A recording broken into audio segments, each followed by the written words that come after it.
Oi, gente, bem-vindos ao segundo episódio do podcast Simbora, o podcast do quarto semestre do curso de Produção Multimídia do Senac, que vai abordar sobre ativismo, arte, tecnologia, falando de diversas maneiras, né? Meu nome é Ítalo e eu estou aqui com a Ali, que vai agregar a nossa conversa.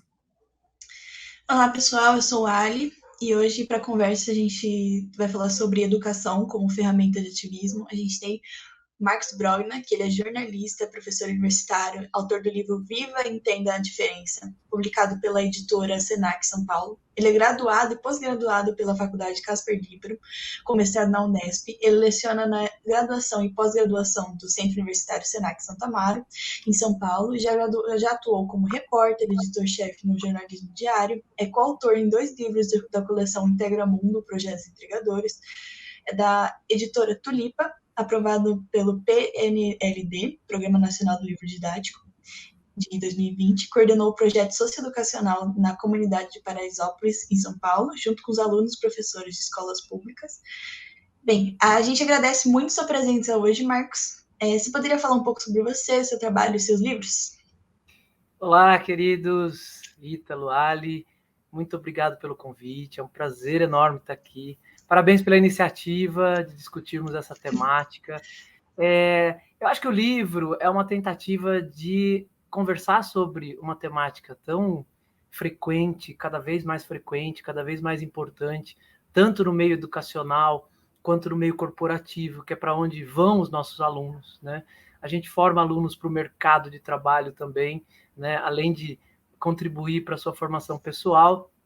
E esse mercado de trabalho está exigindo cada vez mais o conhecimento e o respeito às diferenças, né? O conhecimento sobre as diferenças e o respeito a elas.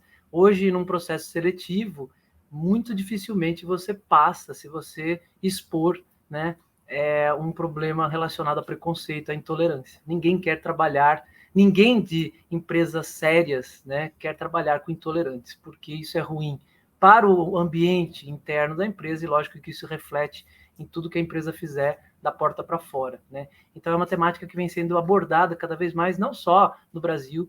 O Brasil ainda está desafiado a melhorar em relação a isso, né? Mas no mundo inteiro isso vem caminhando a passos largos. E a ideia de fazer o livro, eu já trabalhei com a temática da diversidade em outras publicações menores, né? E aí a ideia de fazer o livro por uma grande editora, foi a primeira experiência com uma grande editora, como a editora Senac, que tem uma abrangência nacional e uma estrutura incrível, né? É justamente trabalhar a diversidade sobre um olhar de diálogo, né? Eu não quis ser ali alguém que falasse sobre um tema sozinho, de uma maneira onisciente, né? Eu vou falar sobre diversidade. Não, eu quis conversar sobre diversidade com outras pessoas, né? Daí a ideia de trazer para o livro 43 personagens, né? Tem 43 histórias de vida ali contadas em texto e também em áudios, né? Porque você pode ouvir a voz desses personagens, né? Através de código QR, a ideia de uma intertextualidade, né? Então você pode ouvir as histórias, tem lá a líder indígena, tem lá a pessoa relacionada à questão étnica, a questão de orientação sexual, a questão de identidade de gênero, a questão etária, pessoas idosas, a questão do jovem, seu primeiro emprego, a questão dos empregos de pessoas que trabalham com mão de obra braçal e muitas vezes não são enxergadas na sociedade, né? A questão das pessoas com deficiência.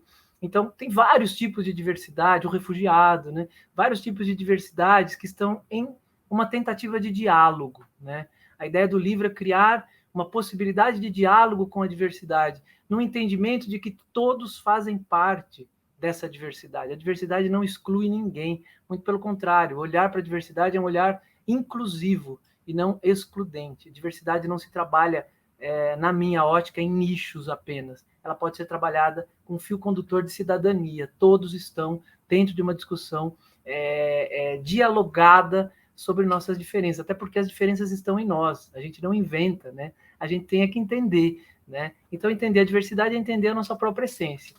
E foi esse o desafio, foram 2 anos de trabalho construindo esse livro, né?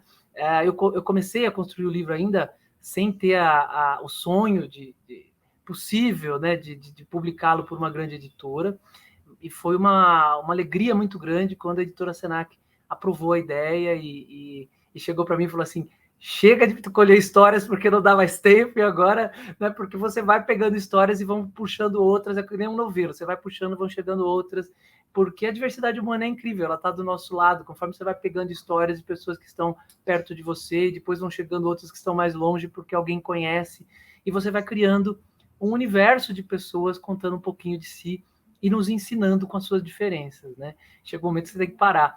Mas a ideia é que a gente olhe para o lado, a ideia não é que você olhe para o livro e veja que ali está a diversidade. Não, ali está uma parte da diversidade humana que quis falar comigo. Do lado nosso, do lado de vocês, do meu lado aqui, no meu dia a dia, tem muito mais diversidade. Dentro da nossa família tem diversidade, dentro do nosso ambiente de estudo, de trabalho, tem diversidade.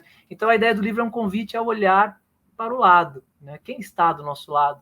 Quem merece, quer dizer, todos merecem, né, o nosso olhar para o diferente e como nós podemos aprender com todos que estão ali. Foi essa a ideia da obra, e que ela se mantenha como um movimento vivo, né? A ideia da hashtag, né? Vive e entenda a diferença, quer dizer, coloque a sua diversidade nessa hashtag a partir do que leu no livro. A ideia é que seja um movimento vivo em que as pessoas possam contar um pouquinho sobre si e se somarem, né, a esse olhar para as diferenças de uma maneira inclusiva. Foi foi esse olhar que eu tentei fazer com o livro e tenho colhido muitas respostas muito felizes, assim, de retorno, né, da obra desde que ela foi lançada. Legal, ótimo, ótimo. Vou aproveitar um pouco para falar sobre, acho que diversidade, né, polos opostos. A gente acaba entrando um pouco no cenário atual que a gente está, né? A gente está no ano que é político, no ano que a gente tem tantas bolhas e tantas polarizações. Como é que a gente pode criar um diálogo, né? Olhando para a diferença humana como algo que agrega, né, e não separa. Como é que a gente pode trabalhar esse ponto? E aí eu vou até agregar um pouco aqui nas entrelinhas, né? Você trabalhou muito tempo ali você trabalhou muitos anos durante a sua carreira na área jornalística ali, fez essa migração para a área educacional. Qual que é a diferença de você informar algo e você usar a informação como ferramenta de educação, né, para você trabalhar essa polarização, para você criar de fato, né, essa consciência de que a diferença agrega, a diferença não separa, né, de fato, a diferença ela faz com que a gente possa caminhar juntos, com pensamentos diferentes, com abordagens diferentes em prol de um bem maior, né? É muito legal sua pergunta, né? Tem um grande educador que também é uma referência para comunicação, né? Que é a área da minha formação, que é o Paulo Freire, né? O Paulo Freire tem um livro que a mulher dele compilou, né? Depois da morte dele, são várias entrevistas, artigos dele, né? Que se chama Pedagogia da Tolerância, né? E ele coloca ali a diferença como algo pedagógico, né? Para o Paulo Freire, a diferença é pedagógica, a diferença ensina, né? Ele fala, mesmo quando eu discordo totalmente do outro, quando o tipo de vida dele, os valores dele estão em total contraste com aquilo que eu acredito, ainda assim ele me ensinou, né? Ele me ensinou um jeito que eu não quero ser, por exemplo, mas ele me ensinou. Então ele fala, o outro sempre me ensina, mesmo na adversidade, mesmo na forma totalmente diferente daquilo que eu tenho como certo, né? Então, aí a gente consegue trazer, né, a diferença como algo pedagógico. Eu sempre aprendo com o diferente. Aprender culturas diferentes é fundamental hoje para a formação universitária, né? A gente teve no Senac recentemente um grupo de indígenas, né, da tribo Funiô, lá de Pernambuco, e foi incrível, porque foi um dia inteiro e uma noite ainda, né, de apresentações e de interculturalidades com alunos desde o ensino médio, técnico, até a universidade. Foi incrível essa troca, como é interessante a gente se deparar com o outro, né? Com a cultura do outro, com os valores do outro, mesmo que seja estranho para nós, né? E claro que aquilo que nos parece estranho, nos estranha, né? Mas a gente pode levar essa estranheza para o lado do aprendizado, né? Eu posso aprender com aquilo que me estranha porque eu não conheço, né?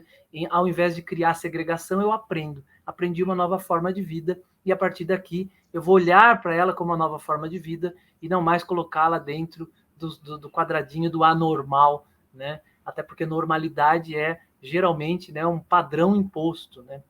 Então, eu acho que a educação é um lugar onde a diferença deve ser trabalhada constantemente, né? Porque a gente está sempre aprendendo a entender a diferença, né? O lugar do educando é o lugar de escuta, né?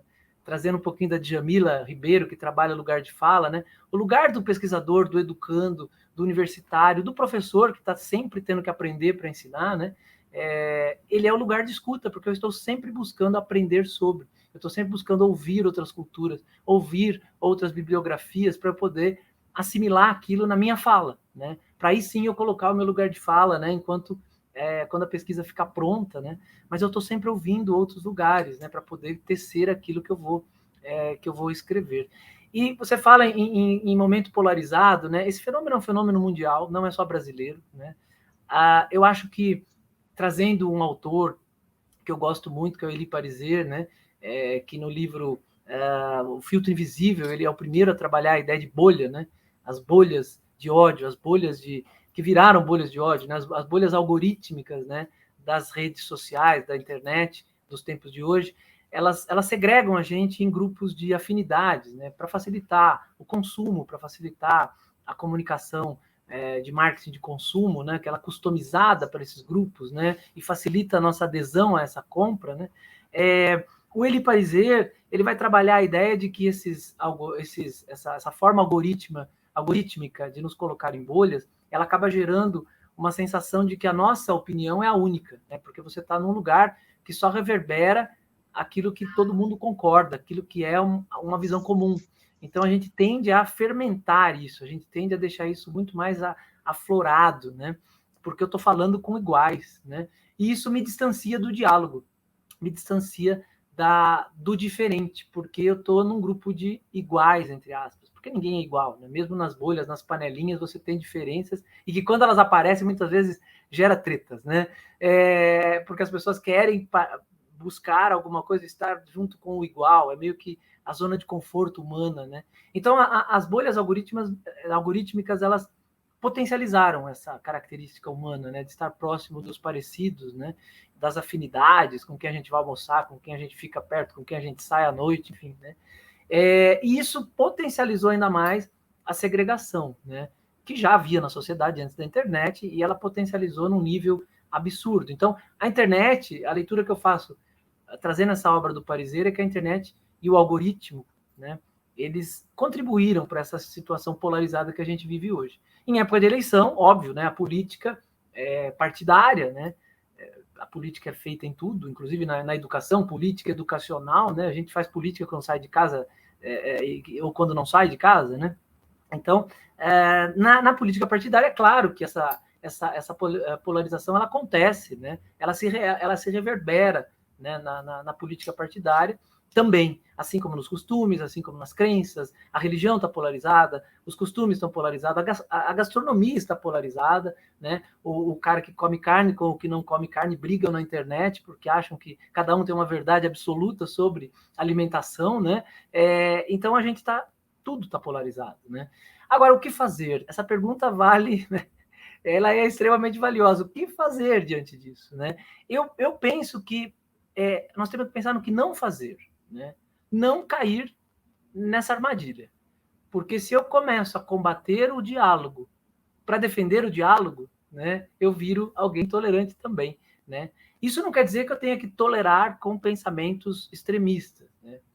Sejam eles de qualquer lado, né?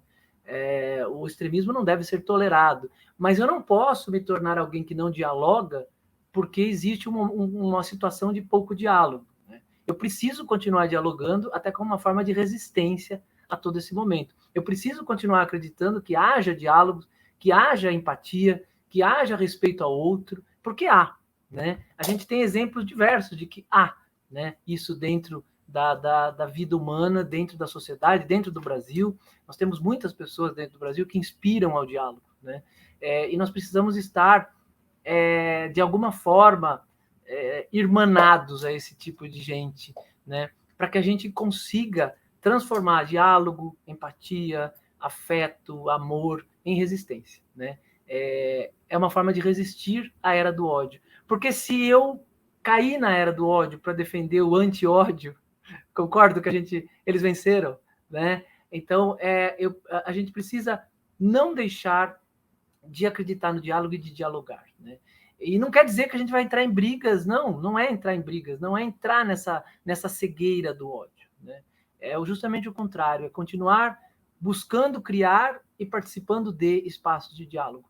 E daí, quando eu já ouvi editoras menores, antes de publicar pela editora Senac, mas não é hora de falar de diversidade, né? Medo de entrar no tema, né?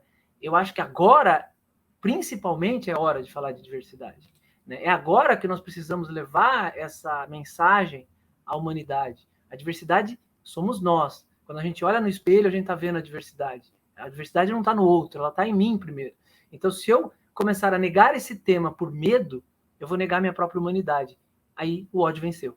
Então, quem se nega a falar de diversidade está, de alguma forma, corroborando, né, com essa era de ódio, porque está se acovardando diante do tema. E a gente não pode fazer isso.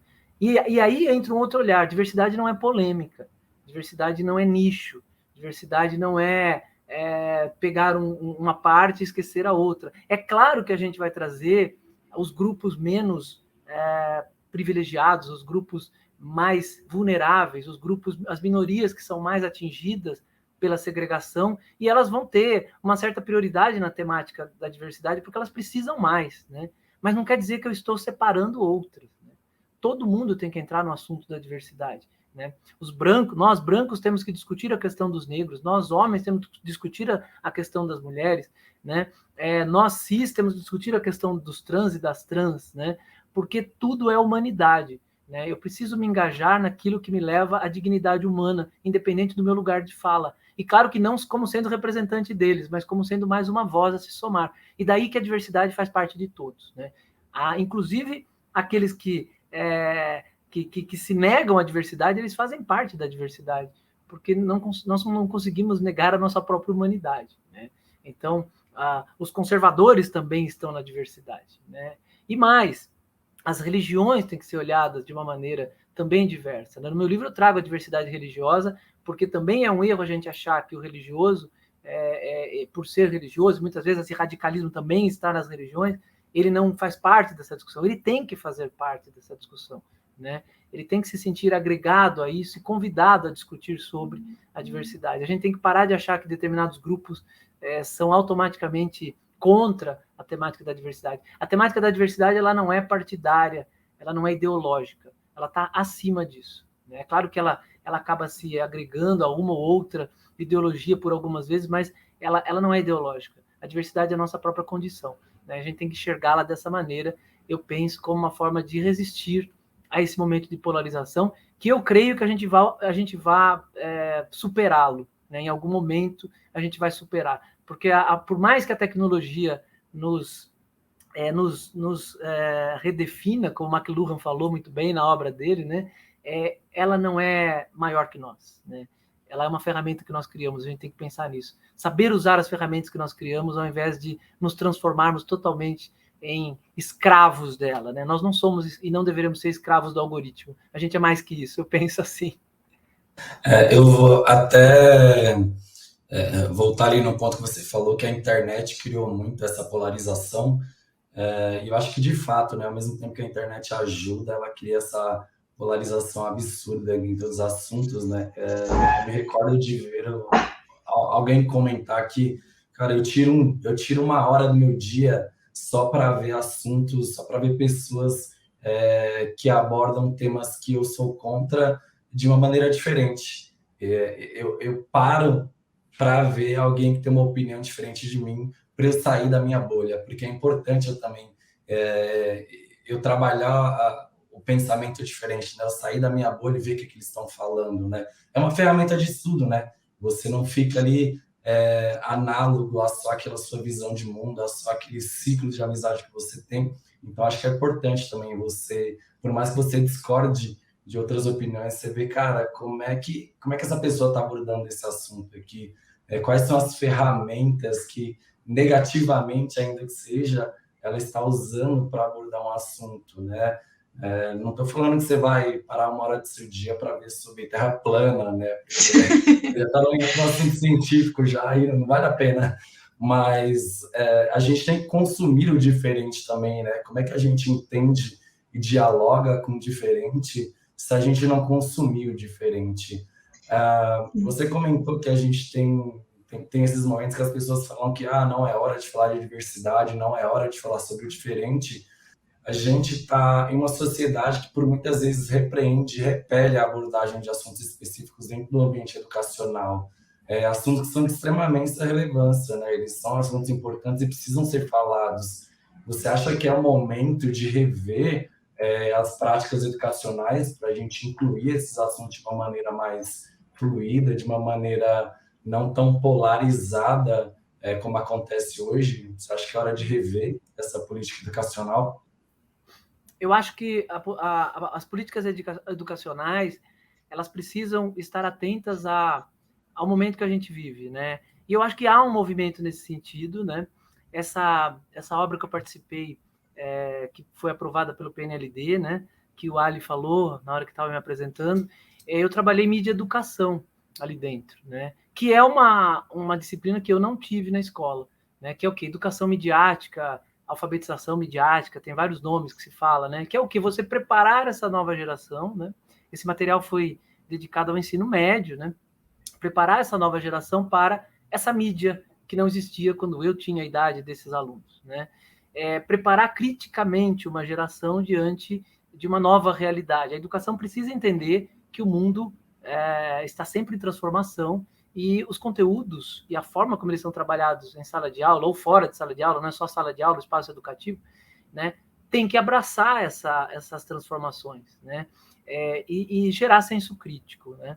E claro que sempre quando você tem radicalismos, né, sempre quando você tem extremos, nós temos hoje ímpetos ditatoriais em várias partes do mundo, né, parece que a gente esqueceu quando lá na década de 40, 1940, vários ditadores surgiram e geraram, né, um momento de extrema de conflitos e guerras globais, né?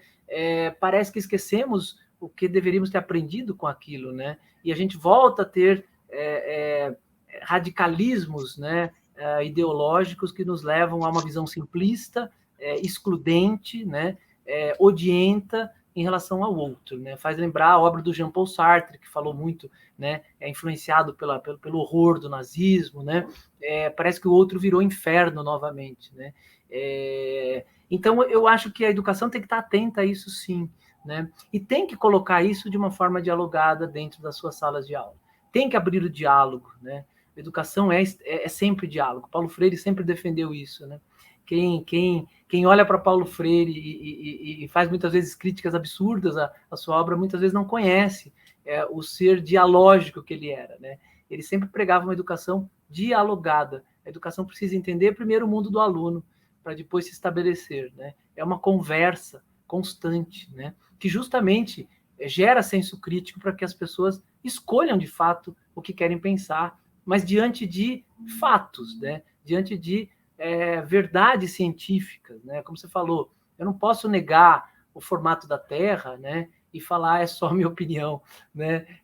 Não é uma opinião. Você quer mudar o olhar sobre o formato da Terra, vai se formar em astronomia, em geografia, e aí cria uma metodologia que tente mostrar que é diferente, mas você tem que entrar no discurso científico, na narrativa científica. Você não pode falar assim, é só minha opinião.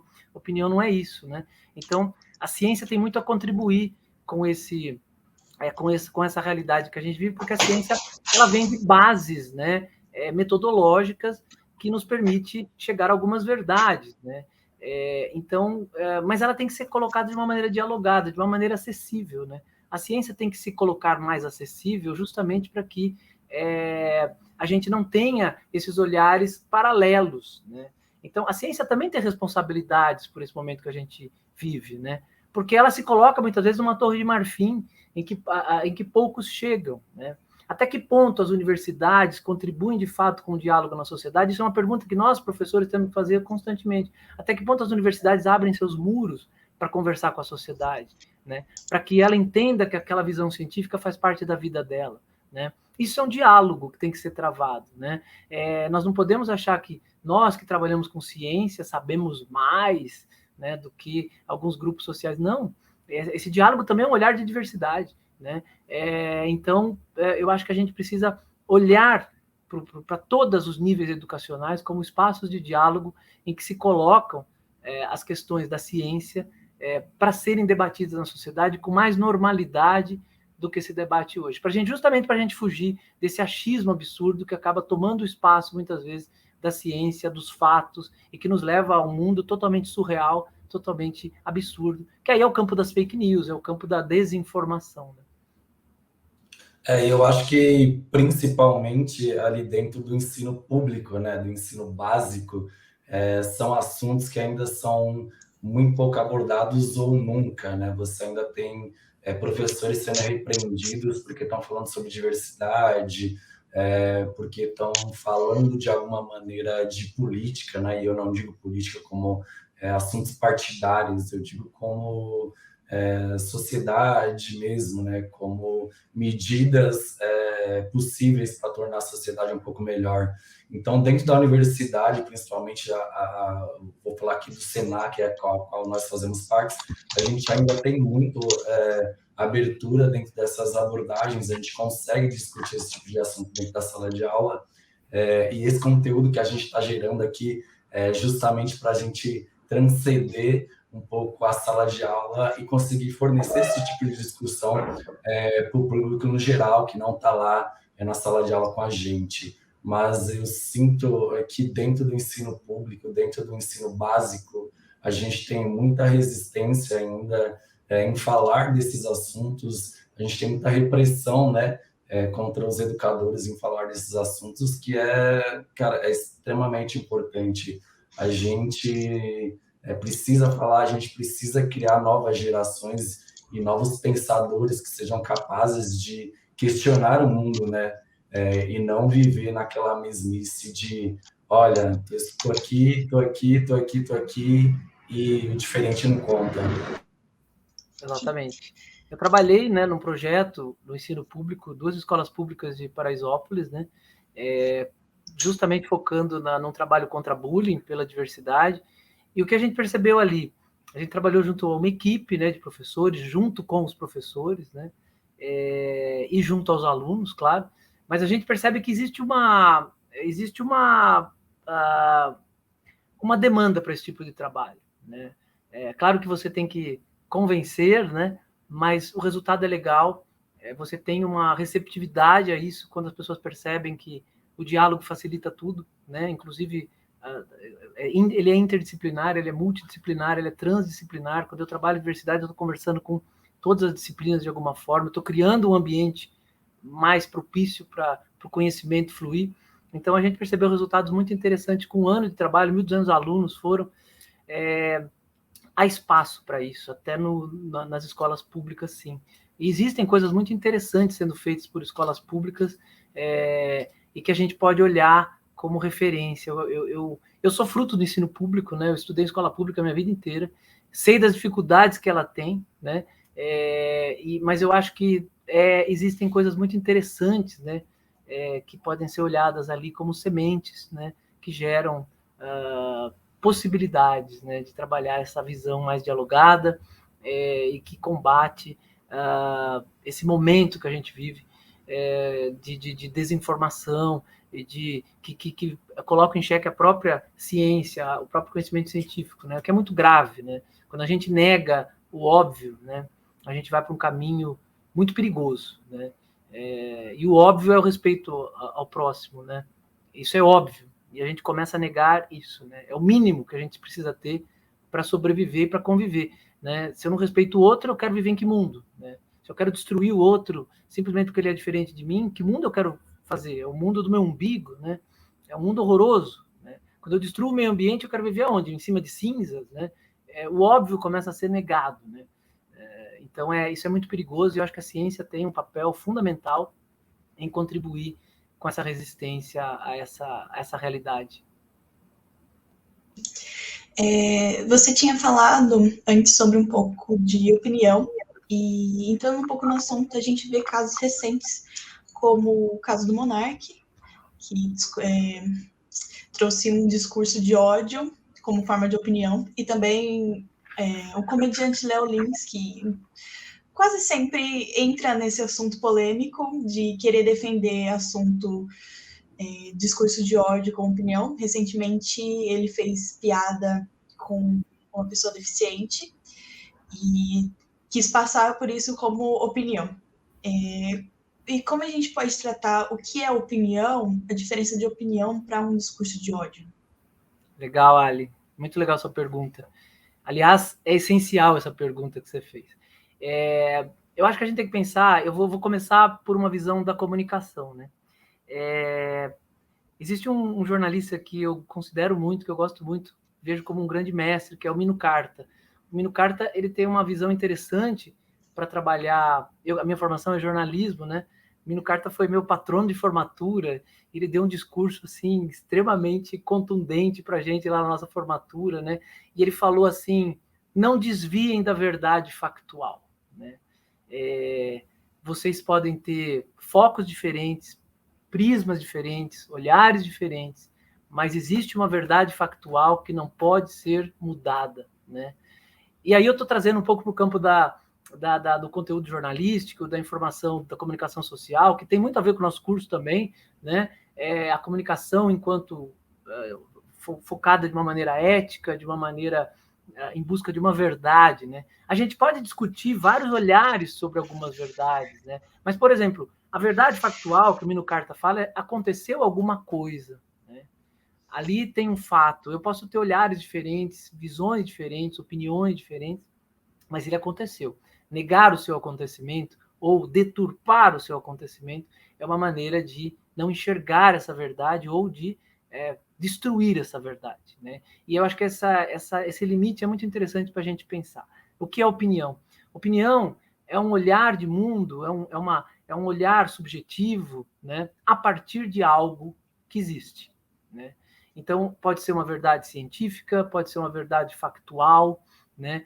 Pode ser um objeto, pode ser uma pessoa, mas isso existe, né? E eu vou tecer a partir dali um olhar para isso, um olhar meu. E assim, primeiro passo, a opinião, ela se dá a partir de algo que existe, então ela não reinventa a verdade. Então, quando eu falo que a Terra é plana, ou em formato de rosquinha, ou em formato de pão de queijo, né, não redondo, obviamente, né, eu estou criando uma verdade que não é verdade, né? E aí o termo fake news ele é contraditório, né? Se é fake, não é news, né? News no inglês vem de notícia, né? É usado muito esse termo para notícia. Se é mentira, não é notícia. Para ser notícia, precisa ter acontecido, né? E nem tudo que acontece vira notícia, mas tudo que é notícia aconteceu, né? Mas a desinformação, ela é a recriação a partir de uma verdade, né, que não é a verdade. Ela reinventa um aspecto que não está baseado em nada que aconteceu, que existe, né? Ela pode ser tanto uma invenção completamente surreal e absurda, né, como, por exemplo, como já aconteceu, dizer que um refrigerante usa fetos humanos para adoçar o seu produto. Aconteceu isso de verdade aqui no Brasil, né? Isso é uma loucura, né? Ou até você descontextualizar um fato, né? Pegar um vídeo de 10 anos atrás, falar que ele é de agora, trocar de contexto. Então, tem duas maneiras de você criar a desinformação, né? É você, primeiro, ou inventar uma coisa completamente absurda, né? Ou você pega uma coisa que realmente aconteceu e diz que aquilo, descontextualiza aquilo e leva para um outro mundo. Essa é a mais perigosa, porque quando você vê que aquilo aconteceu de alguma maneira. Isso é muito usado nos vídeos, né, que são espalhados, né? E o que acontece? A mentira sempre existiu, né? A fofoca dos muros dos vizinhos, no cafezinho da empresa, a mentira sempre existiu, né? Acontece que hoje ela é produzida aos milhões, de uma maneira absurdamente rápida, interativa, contaminante, né? Então, o que a gente está vendo é uma tecnologia que transforma a mentira num produto extremamente bombástico, viral, né? Essa é a diferença para o que a gente vivia antes. E é claro que isso tem implicações, né, na sociedade, porque a mentira se espalha de uma maneira muito mais rápida e muito mais abrangente para os grupos sociais, né? Esse é o perigo dos tempos que a gente vive hoje. Então, é muito importante nesse momento a gente discernir o que é opinião do que é achismo, né? Do que é mentira, né? A gente tem que voltar às bases da verdade. E como que a gente faz isso, né? Você vê lá uma pessoa vestida de branco, que me leva muito para o universo imagético do médico, num cenário que me leva para o universo de um hospital, de uma clínica, e ali ele começa a falar que vacina transforma a gente, sei lá, em qualquer outro ser, né? E aí você começa a achar que aquilo é verdade, porque ele parece ser um médico, ele parece estar num ambiente de medicina, de ciência, mas na verdade aquilo é montado, né? Eu preciso começar a questionar algumas coisas. Quem é esse cara, né? Qual é essa fonte? Esse estudo que ele está falando vem de onde, né? Então, hoje, a gente precisa muito ir atrás das fontes, né? Porque na forma tradicional de se noticiar, né, a gente tinha a fonte. Era aquele jornal, aquela revista, aquele canal de TV, que também cometiam erros, às vezes propositais, né, de dar peso demais a carregar. A gente falava no jornalismo, carregar as tintas, né? Você dá um peso, puxar aquele fato para um olhar um pouco enviesado, né? Isso acontece, isso é humano, né? A imparcialidade é uma utopia, né? A própria escolha do tema para ir numa publicação já é uma escolha, né? O que a gente tem é que ser honesto, né? Eu tenho que ser honesto naquilo que eu estou opinando, né? Naquilo que eu estou retratando, buscando visões diferentes para trazer um contexto, né, mais diverso sobre o tema. Mas a separação entre opinião e achismo, né, entre fato e invenção, ela tem que estar muito na nossa discussão, né? Opinião, ela se dá a partir de algo real, né? E não de uma loucura, né? Senão não é opinião, né? Ódio não é opinião, ameaça não é opinião, crime não é opinião, racismo não é opinião, não se trata de opinião, racismo é crime, né? Homofobia, LGBTfobia são crimes hoje em dia, felizmente, né? Ameaçar o outro, dizendo é só a minha opinião e por isso eu te odeio, não, ódio não é opinião, né? Ódio é algo execrável, né? Opinião se dá a partir de um olhar em cima de algo que existe. E, principalmente, o segundo ponto da opinião que é importante. Opinião existe porque existe outra opinião. Então, eu tenho que respeitar a opinião do outro para ter a minha, porque senão eu não poderia ter a minha. Se a minha opinião esmaga a sua visão de mundo, ela deixa de ser opinião, né? Porque opinião só pode existir se a coisa existir. Opinião não é uma só, são várias, né? Então, eu preciso trabalhar num universo de diversidade de opiniões, né? Eu não posso ir contra um olhar de mundo que eu não gosto só porque eu não gosto, né? E querer combater aquela pessoa. O diálogo é importante. A diversidade é importante. Eu não posso transformar isso num ringue e que tem que sair alguém morto ali. Né? Só um minutinho, porque, Marcos, a sua conexão deu um errinho no final, tá bom? Deixa eu ver. Acho que eu vou Fala colocar aqui o cabo. Tá bom. Aí depois que você terminar aí, eu quero dar uma comentada também. Oi. Tá melhor. Aqui. Eu coloquei agora, eu saí do Wi-Fi e coloquei o cabo. Vamos ver se melhora. Tá. Melhorou. Tá, melhor. Também entrando no sentido de a gente acreditar que a gente não está suscetível a fake news, como a ideia da terceira pessoa. Muitas vezes as pessoas que estão no meio da militância acabam cometendo o erro de passar discurso de ódio ou até passar fake news acreditando ser opinião. Isso acontece em movimentos muito grandes, como o da ecologia, o feminismo, acontece em todos, até na comunidade LGBT, e depende muito de quando a gente tem um pouco de paciência para lidar com essas pessoas, porque às vezes até entrar com deboche pode estragar todo um bom diálogo, porque às vezes a pessoa está quase no caminho certo e aí você entra com deboche de achar que você é mais inteligente porque você entende os fatos e acaba perdendo uma pessoa que poderia ser um aliado, sair desse discurso de ódio, só porque ela não tem conhecimento e só porque ela acredita que aquilo é o certo. Então, e também entender que muitas vezes a gente não vai conseguir mudar uma pessoa que tem um discurso de ódio, a gente sair dessa visão utópica de que as pessoas, todo mundo consegue mudar de opinião. Mas é tentar, é só saber como, tipo, como se posicionar, ter um pouco de carinho pelas pessoas, porque eu acho que a gente vê uma pessoa que pensa diferente, que a gente tem medo do diferente, com esse discurso, e a gente já quer apedrejar, quando a gente pode ter um pouco mais de carinho, empatia, e tentar lidar com ela e guiar a pessoa para um caminho melhor. E acho que entra até um ponto ali que o Marcos estava falando sobre a ciência ser mais acessível, a educação ser mais acessível, né?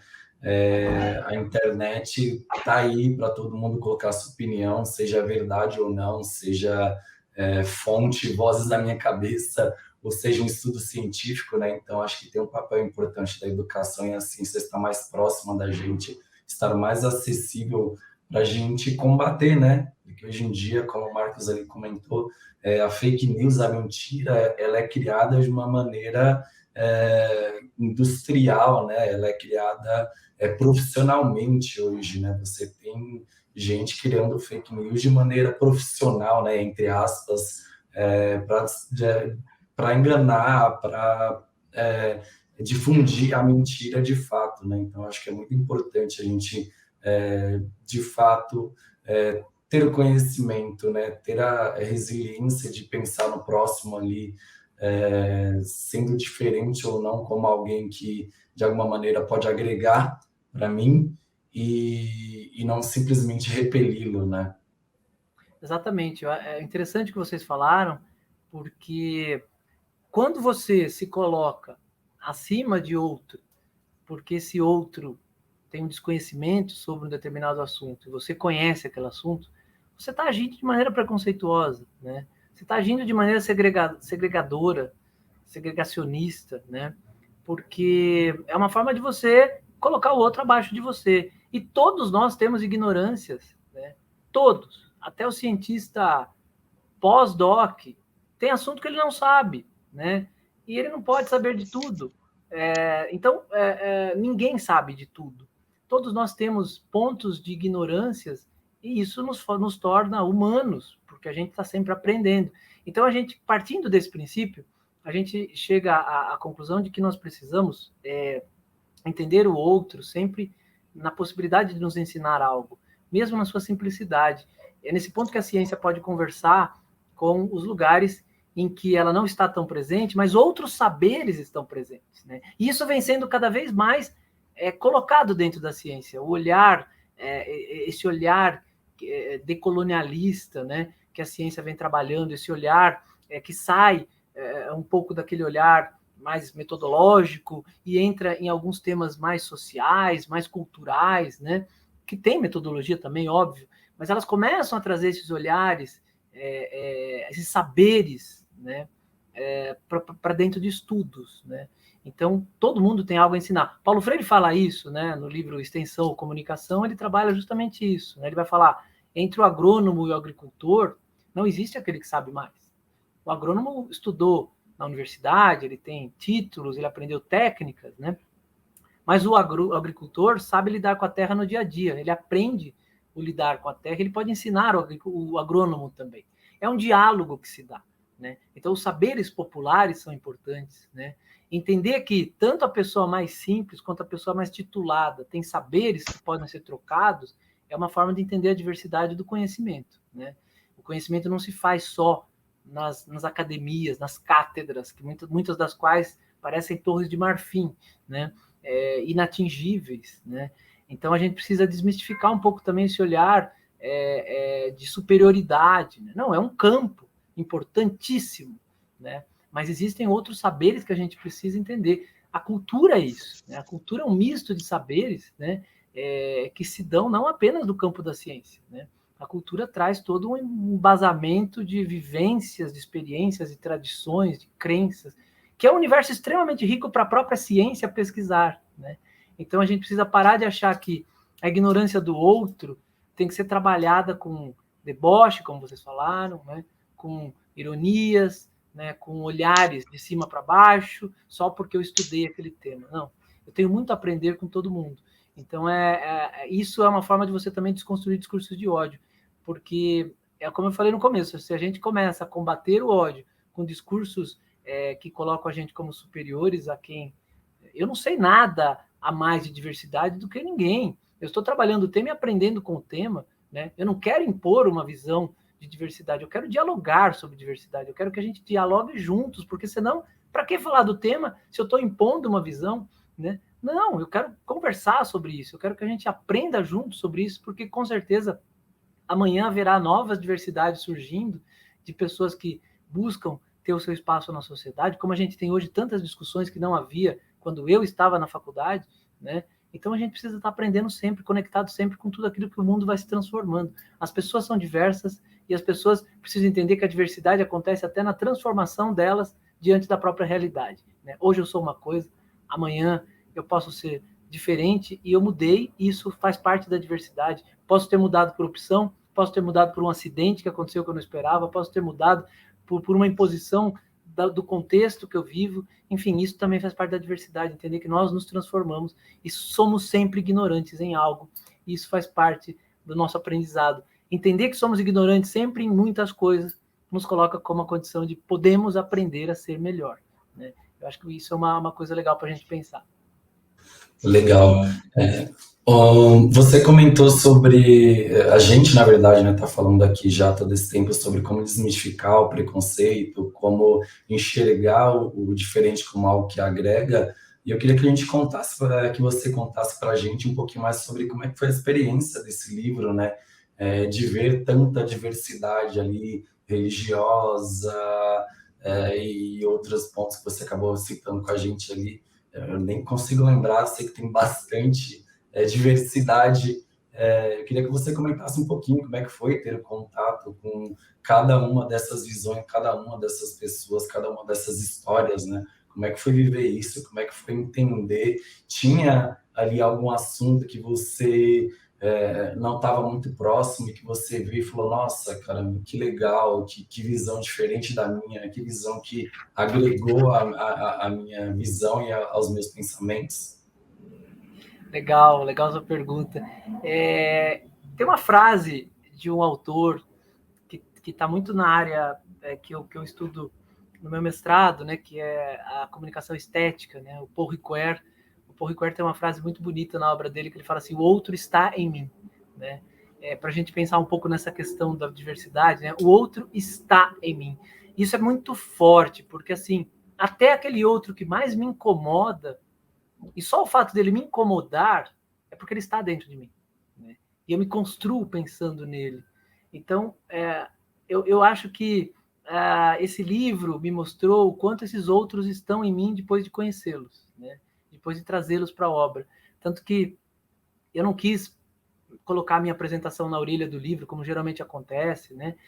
Ou em alguma página inicial. Não, eu falei, eu quero ser o 45º personagem, porque são 43, né? O 44º é o leitor, que é convidado numa página em branco a colocar a sua história, o que ele quiser, texto, foto, colagem, depois ele pode publicar numa rede social com a hashtag Vive Entenda a Diferença, e eu sou o 45º, porque depois de todos eles, eu sou outra pessoa. Elas todas estão impregnadas em mim de alguma maneira, né? Eu acho que o legal da gente pensar nisso, né, é que sempre a gente agrega alguma coisa da experiência com o outro, né?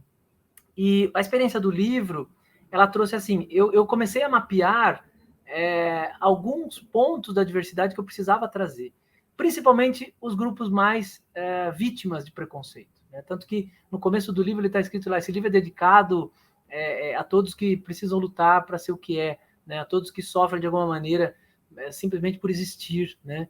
Então o livro primeiro foi feito para os mais vulneráveis, né?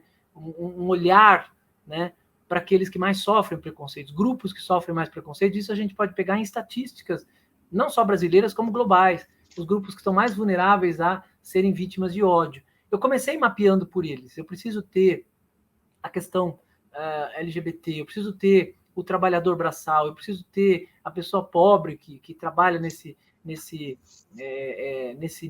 espaço tão importante e não é valorizada como deveria, né? Eu preciso ter ali pessoas do universo, pessoas com deficiência, eu preciso ter o grupo dos negros, dos pretos, que são vítimas de racismo estrutural no Brasil, eu preciso ter LGBTs, eu comecei mapeando por eles, mas aberto a receber mais diversidade. De repente eu percebi que eu tinha que trazer muitos outros personagens, porque eles foram surgindo, e eu comecei, não, isso também é importante, isso também é importante. De repente, eu comecei a tentar colocar essas diversidades em caixinhas, né? Então, eram a caixinha do ativista, a caixinha da diversidade de gênero, a mulher, né? Como maioria em números no Brasil, mas ainda segregada das mesmas oportunidades dos homens, né? Então, a questão étnica, a questão de gênero, a questão de orientação, a questão de idade, o idoso, né? A questão da deficiência, a questão... E eu fui... Aí, de repente, começaram a pintar outros personagens. Tem o refugiado, tem o cara que largou tudo para mochilar pelo país, e para ele isso é a vida livre, né? E aí, de repente, eu comecei a perceber que era impossível separá-los em editorias.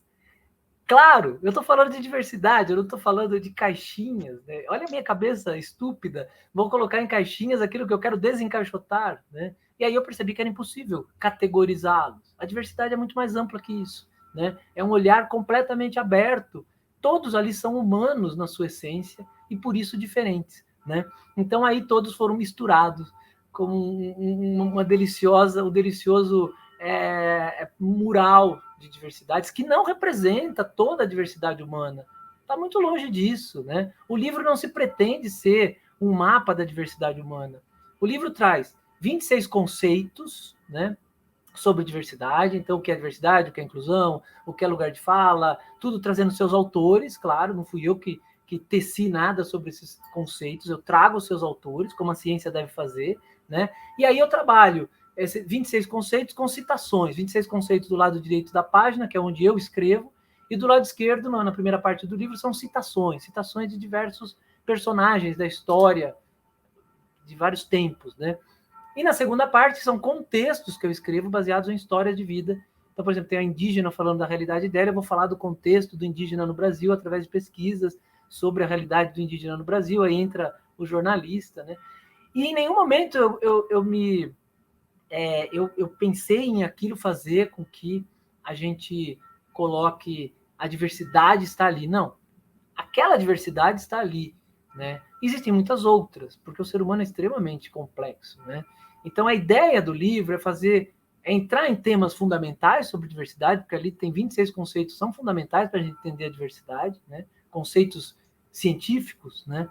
E existem 26 contextos, não, 26, desculpe, 43 contextos a partir de histórias de vida que nos levam para realidades, principalmente a realidade brasileira, que é onde a gente vive, né?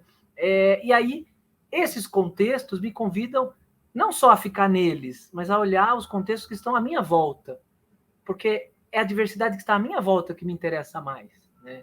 Como eu posso conhecer melhor o mundo à minha volta, entender melhor essa diversidade, que pode me tornar um ser humano melhor para viver e conviver. Então, foi essa a ideia do livro, foi essa experiência legal. E todos eles me transformaram, né? Todos aqueles outros estão em mim. Eu me lembro, um dos personagens do livro é a Ariadne. A Ariadne é uma menina trans que tem uma história extremamente complexa, desafiadora, né?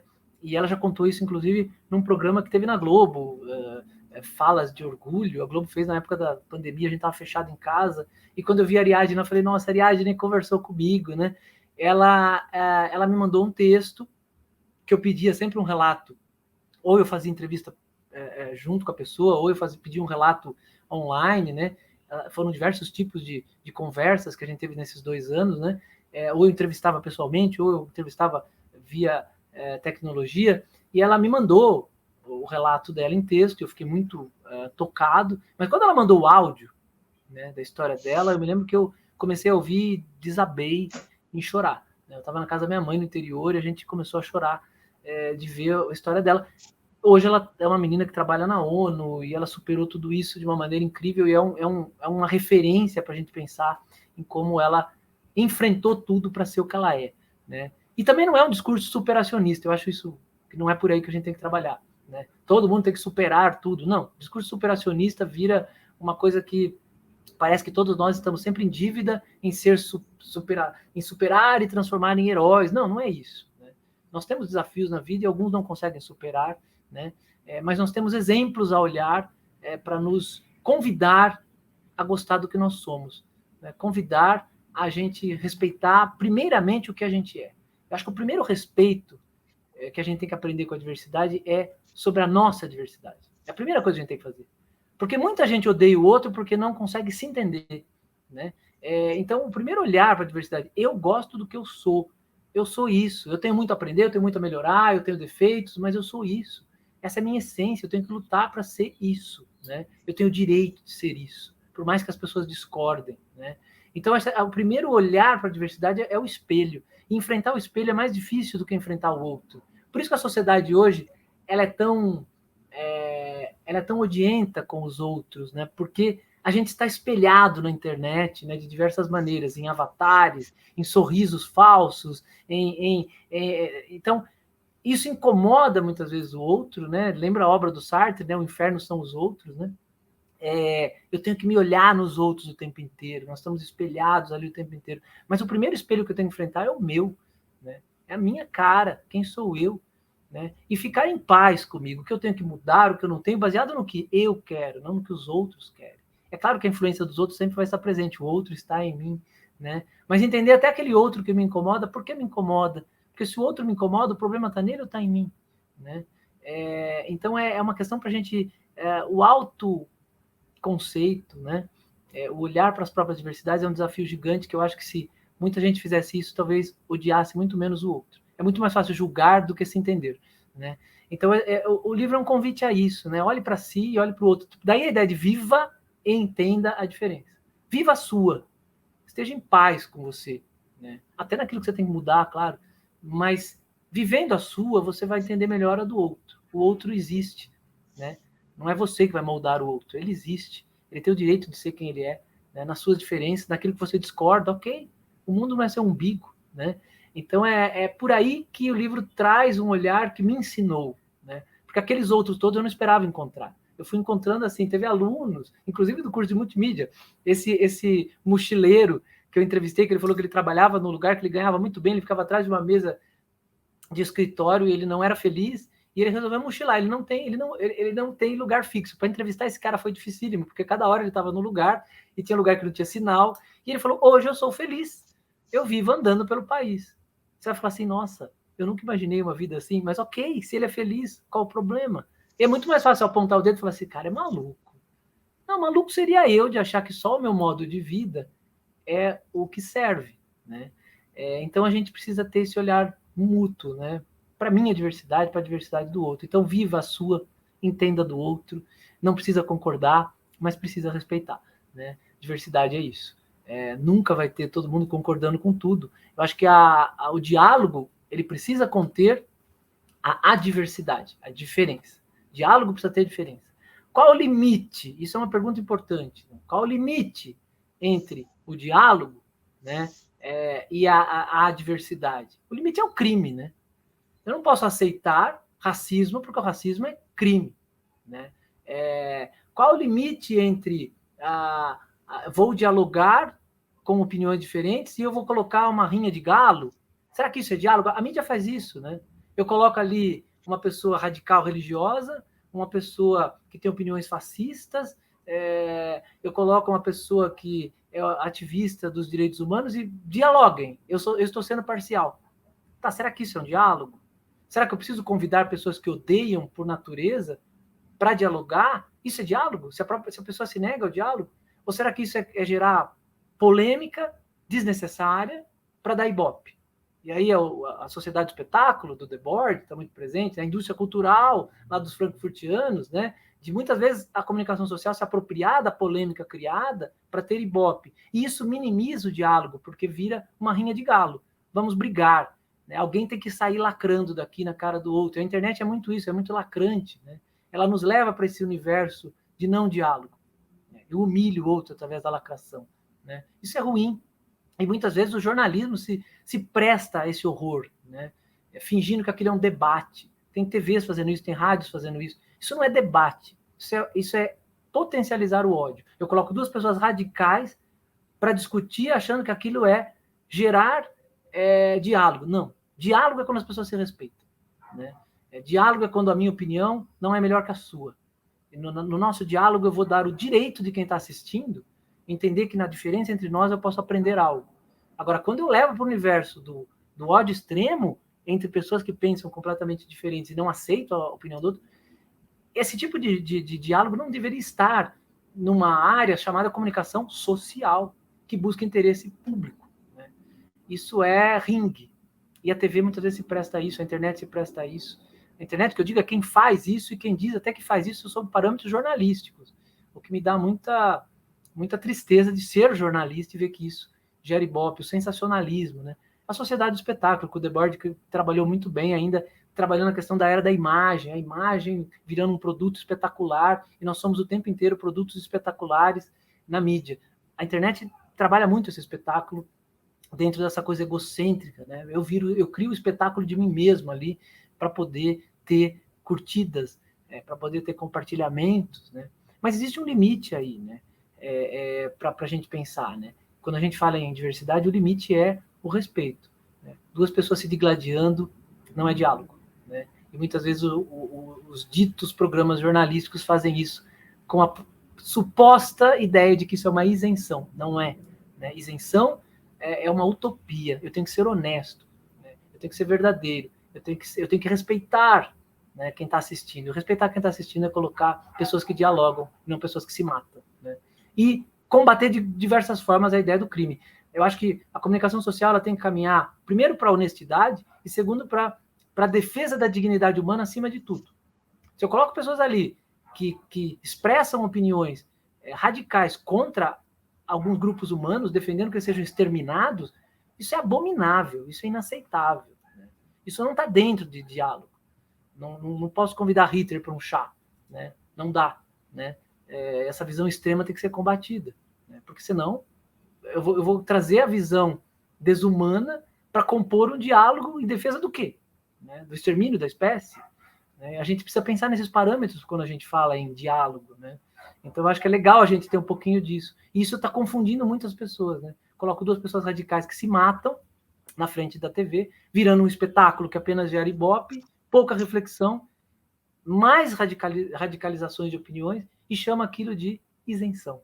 Isso é muito perigoso, né? Está dentro do universo da polarização que a gente vive hoje. A gente só dá mais munição para essa polarização, né? Só mais combustível quando você cria esse tipo de abordagem de debate ali dentro de um ringue, né? Que não é um debate, na verdade, né?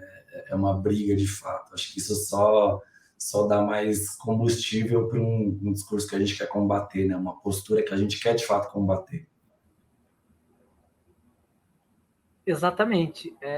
E é muito importante, né, a gente ter essa noção de que a comunicação social ela está alicerçada num pilar importantíssimo, que é o pilar ético. Né? O que é ser ético, né, quando eu faço comunicação? Ser ético é respeitar a dignidade humana, né? É respeitar... E aí entra uma outra questão. A liberdade de expressão alicerçada na dignidade humana. Né? Liberdade de expressão, o limite da liberdade de expressão é a dignidade do outro. Quando eu vou num caminho de ferir o outro com a minha visão de mundo, eu extrapolei a liberdade de expressão e entrei em ambientes que podem configurar crime, ameaça, segregação, ódio. O ódio gera ódio, o discurso de ódio gera mais ódio. O discurso do cara que está nos palanques, nos púlpitos, nos canais muito assistidos, esse discurso de ódio ele vai se reverberar em ações concretas nas ruas, em pessoas agredidas, em pessoas mortas, né? É muito perigoso isso. É uma arma na mão de muita gente que não sabe, ou até sabe, né, do efeito disso, e ela acaba gerando violências físicas, não é só a violência verbal, não. A violência verbal já é complicada, horrível, né?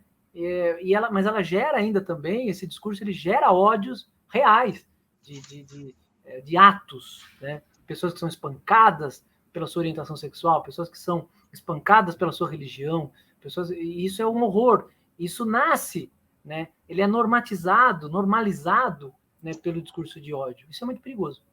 Por isso que o discurso de ódio tem que ser combatido, e o diálogo não se dá em visões extremas e intolerantes, né? O diálogo se dá em respeito à opinião do outro, né? Mesmo que sejam opiniões completamente diferentes. Por que elas não podem ser colocadas de maneira mais naturalizada? Não preciso lacrar para a tua opinião, né? A opinião deve gerar reflexão, não lacração, né? Mas a gente vai ter que aprender a lidar com essa tecnologia, né, para a gente entender. E é uma tecnologia que pode nos levar para um ambiente muito diferente, né? Aí me lembro muito Milton Santos, né? Milton Santos defendia que a globalização pode ser diferente, né? Ele falava que a globalização tem um tripé, né? Ela parece uma fábula, porque ela parece ser linda, todos somos cidadãos do mundo, todos estamos, né, agora com a internet conectados a tudo. Ele fala, mas na verdade ela é perversa, né? Ela não é uma fábula, ela é perversa porque ela só une os que têm dinheiro, ela só une o consumo, né? Eu compro coisas do mundo inteiro se eu tenho dinheiro, eu tenho conexão se eu tiver dinheiro. E ele fala que ela pode ser possivelmente diferente. Então, a fábula, a perversa e a possível. E aí ele é otimista porque ele fala, eu posso me apropriar de todo esse aparato que hoje conecta as pessoas e fazer uma outra globalização. Uma globalização humanizada, uma globalização empática, uma globalização que troque culturas, que troque experiências humanas e que pode nos fazer melhores. Então, a gente pode ter apropriação desse meio chamado internet, eu digo apropriação não no sentido negativo, tá? Mas é transformá-lo num espaço de debate e num espaço de humanização, né? E aí, voltando ao Elie Pariser, do filtro invisível, ele defende justamente isso, que a sociedade tenha mecanismos de controle diante dessa tecnologia, do tipo, será que é direito de empresas de tecnologia rastrearem tudo o que eu ando na internet, todo o meu caminho na internet, e me colocar numa bolha por causa disso, né? Será que isso é justo, né? Será que eu não tenho que ter uma regra mais clara dos limites que as empresas têm com essa tecnologia, já que a minha intimidade está completamente exposta ali? Será que isso não é um direito meu, né? Como se alguém estivesse me seguindo em tudo que eu faço pela rua, né? Então, criar limites para que a gente use para que a gente navegue mais e seja menos navegado, né? Porque o algoritmo lembra aquela música do Paulinho da Viola, né? Não sou eu quem me navega é o mar, né?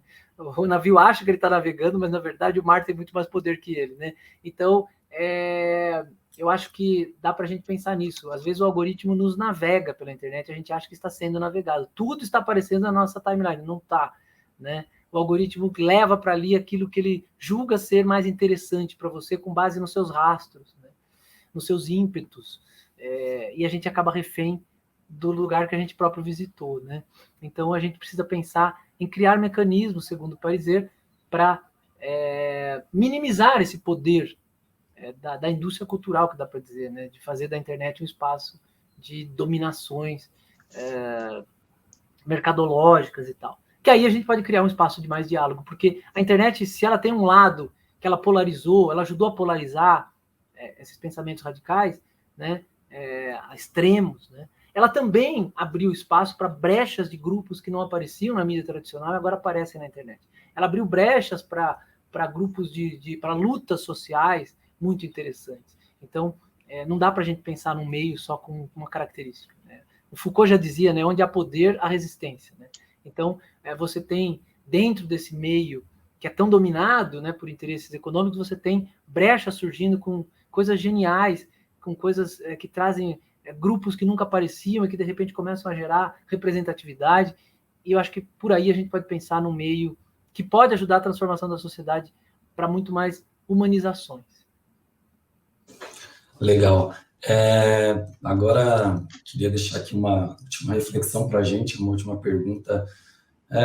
Quão perto ou longe, né, você acha que a gente está de chegar nesse momento onde a sociedade vai, de fato, parar de dividir e subtrair o diferente para somar e multiplicar, né? A igualdade, o diferente, trazer isso para uma realidade talvez utópica, mas uma realidade que a gente, de fato, agrega o diferente, a gente multiplica o diferente, aceita diferente dentro da nossa realidade, né? Você acha que a gente está muito perto, muito longe? O que a gente precisa fazer para chegar nesse lugar?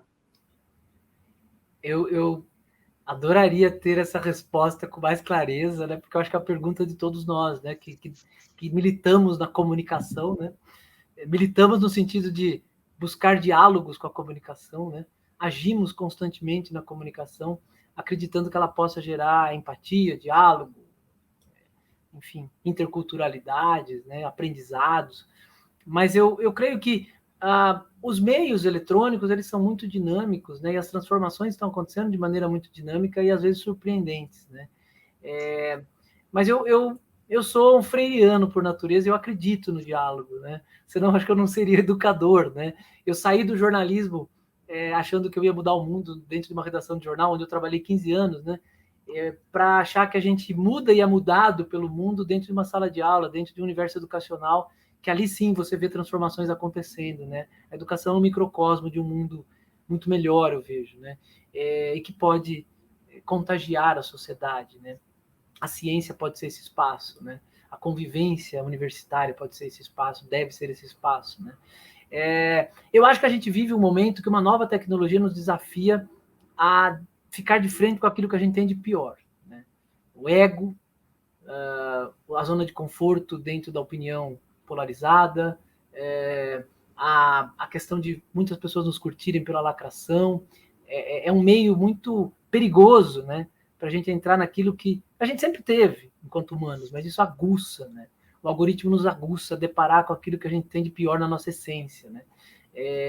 Mas eu acho que a gente pode aprender a usar melhor esse meio, né? Eu acho que é um caminho, sim, para a gente usar melhor esse meio, desde que a gente tenha alguns parâmetros, né, de dignidade humana como base. E aí, lógico, que vai depender também da formação humana nossa, desde a tradição familiar até a escola, até, né, isso tem que ser base, né, educacional, tem que ser base de ambientes de trabalho. Veja, por que eu sou otimista? Veja o quanto se discute diversidade hoje, né, dentro de escolas, dentro de empresas, dentro de... Poxa, eu sou de um tempo em que... Eu sou de um tempo, coisa de velho, né? Eu sou de um tempo em que dentro da sala de aula, se um aluno fosse mais afeminado, fosse mais delicado, afeminado já é um termo que leva para a construção de gênero do que deve ser a mulher, né? E quem falou que a mulher tem que ser afeminada, entre aspas, mais delicada? Quem falou que o homem tem que ser menos delicado, né? É a construção social, Judith Butler, né? Mas o aluno mais delicado era metralhado, né? O homossexual, então, ou a menina que fosse menos delicada, né? Então, hoje nós estamos discutindo identidade de gênero, hoje nós estamos discutindo coisas que sempre houve, mas que agora aparecem na discussão, né? Hoje nós estamos discutindo com muito mais naturalidade, ainda que com muita resistência, né? Mas esses assuntos estão em pauta. Estão em pauta nas escolas, nas empresas, porque eles estão em pauta na nossa vida. Eles são parte da nossa vida e sempre foram. A gente está começando a encarar, né? Talvez demore. E eu não acho que a gente chegue num estado ideal, platônico, né? Eu não acredito que cheguemos a um estado ideal. Paulo Freire falava, né? Nós lutamos por liberdade porque não temos liberdade, né? A luta é constante, né? O aprendizado é constante para que a gente busque ser melhor para o outro e para nós mesmos. Então, eu acho que a conscientização de que é constante a construção do ser humano, né, na sua diversidade, ela vai ser uma constante legal. Sempre tenho que aprender, eu sempre vou errar, e desmistificar a ideia de que não temos preconceito. Vamos chegar a um mundo ideal em que ninguém tenha preconceito. Todos temos preconceitos. Todos teremos preconceitos. O preconceito faz parte do nosso estranhamento diante daquilo que é diferente do que a gente conhece, do que a gente tem como certo, do que a gente tem como valores. A questão é, o que eu vou fazer com esse preconceito? Eu posso levar esse preconceito para o ódio, para a segregação, eu posso levar esse preconceito para o aprendizado. Então a gente tem que criar uma realidade, ajudar a criar uma realidade em que as pessoas aprendam a levar os seus preconceitos para o lugar da reflexão, para o lugar do aprendizado. Isso já é um enorme ganho. Mas que o preconceito deixará de existir, eu não acredito, né? Porque nós somos humanos, nós somos limitados. Como diz o Rubem Alves, os humanos se diferem dos animais porque os animais são perfeitos. Eles nascem perfeitos, eles não precisam mudar. O ser humano está condenado a mudar constantemente para buscar a sua própria construção, né? Então, somos seres em construção o tempo inteiro. Então, mas legal a gente ter um parâmetro de que essa construção tem que se dar pelo aprendizado, que nos leva a uma dignidade do outro e de nós. Se isso... e a gente está construindo isso de alguma forma, né? A gente se assusta com esse ódio que está presente, mas esse ódio, ele sempre existiu de maneira velada, né? De maneira não escancarada. Hoje as pessoas têm orgulho de ter ódio, alguns grupos, né? Porque a internet leva a esse mundo da exposição, né? Mas isso sempre foi parte do ser humano, né? E sempre vai ser um desafio para o ser humano, né? Vencer as suas próprias limitações. Eu penso assim. Então, eu acho que estamos num momento que é importante, que é melhor em alguns pontos, no sentido de que estamos discutindo, sim, isso, né? É um momento medonho, porque o ódio se escancara de uma maneira natural, quase, né? E até de orgulho de quem o tem, né? Mas eu acredito no diálogo, eu acredito que a discussão desses assuntos é interessante, é importante, e o fato de estar publicando sobre diversidade num tempo de tanta polarização me faz ser otimista, e o tanto de chamados que estou tendo para falar sobre esse tema, para falar sobre o livro, me coloca numa condição natural de ser otimista, de que sim, estamos discutindo diversidade, sim, estamos tendo espaço para essa discussão, e sim, podemos ser melhores, estamos já construindo alguma coisa melhor, e tomara que isso continue, né? A gente vai continuar, né? Tomara que o contexto nos permita isso, e eu não acredito que o tempo evolui sempre para melhor, né? Se assim fosse, o Afeganistão não teria mulheres livres na década de 70 e mulheres escravizadas quase, né? Na visão machista que hoje tem do Talibã, né? Em plenos anos 2020, né? Então a gente pode sim incorrer em perdas enormes na questão dos direitos das pessoas, né? Isso acontece. Não quer dizer que é mais evoluído porque é mais atual, não, né? A gente pode caminhar para mundos piores, né? A construção está aí. É daí que eu falo, a construção é constante, né? A gente não pode perder a ideia. Viva, né? Exato, a discussão é viva, né? A construção é viva, e por isso que a gente tem que sempre fazê-la, né? De maneira dialogada, claro, sempre. Eu falo demais, gente, meu Deus, não sei como vocês aguentam. Tudo bem. Antes da gente finalizar, eu queria falar que eu falei que a gente tem que olhar com carinho, mas não olhar com carinho crimes, né? Sim. Como você falou. É porque passa do limite. O crime a gente não pode aceitar. Eu digo que a gente tem que olhar com carinho as opiniões e os preconceitos das pessoas, porque elas podem mudar, mas o discurso de ódio e o crime não deve ser aceito, a gente tem que combater, porque senão vai ficar parecendo que a gente tem que aceitar e passar pano para os crimes que as pessoas cometem, tá bom? Estamos finalizando o podcast. A gente agradece muito a sua presença, Marcos. Enriqueceu muito a conversa hoje, trouxe bastante tópico legal. E a gente quer convidar todo mundo que está assistindo o podcast a participar do nosso evento, que vai ser dia 7 e 8 de junho, lá no vão do Senac. É isso aí, muito obrigado, Marcos. A gente agradece demais. Pessoal, participem do evento, como a Ali falou. Sigam o Simbora no Instagram, TikTok, Facebook, que tem bastante conteúdo legal lá. E apareçam. Obrigado, gente. Obrigado pelo convite. Parabéns pelo evento. Foi um prazer enorme falar com vocês. Vocês são muito queridos. E sucesso no evento. Estarei lá acompanhando vocês. Um beijão para todo mundo que está acompanhando. Tá aqui o livro, essa capinha maravilhosa. Foram várias. É uma luta para chegar nesse nome, para chegar nessa capa. Fizeram várias capas lindas, dificílimas de escolher, né? Chegar até esse nome também foi um trabalho de apuração, né? Comecei com uma ideia de Vozes da Empatia, né? Você fala, nossa, parece uma coisa, filme de suspense, né? Vozes do Além, né? Até que a editora pediu para trocar, e aí eu sugeri vários outros nomes, até que a gente chegasse no Vive Entenda a Diferença. E aí a ideia foi muito legal, porque o artista que fez essa capa me ligou para saber do livro, e ele mandou 5 modelos de capa, um mais bonito que o outro, dentro da ideia. E aí a editora escolheu essa, que também era uma que eu tinha gostado bastante, né? Aqui tem a indicação de que o livro tá tudo também em áudio, né? Tudo que tem de texto está em áudio, então é um livro escutável também, né? É um livro que dá para ser ouvido. Então a ideia foi construir uma obra de diálogo mesmo, né? E está aqui o querido sempre aqui na estante, né? Para muitos diálogos possíveis com quem queira dialogar, né? Esperamos que cada vez mais gente queira. E tem muita história aí, hein? Acho que dá para ter o 2, 3, 4. Tomara! Dá para ter muito livro aí. Sim, muito livro. Né? Tomara que sim. Lembrando que a gente vai sortear o livro no evento. Então, quem tiver assistindo... Autografado, não é? Autografado, sim. Quem quiser participar para ganhar o livro, a gente já falou bastante dele hoje, pode participar do evento que a gente vai estar sorteando. Vamos multiplicar a palavra. Sim.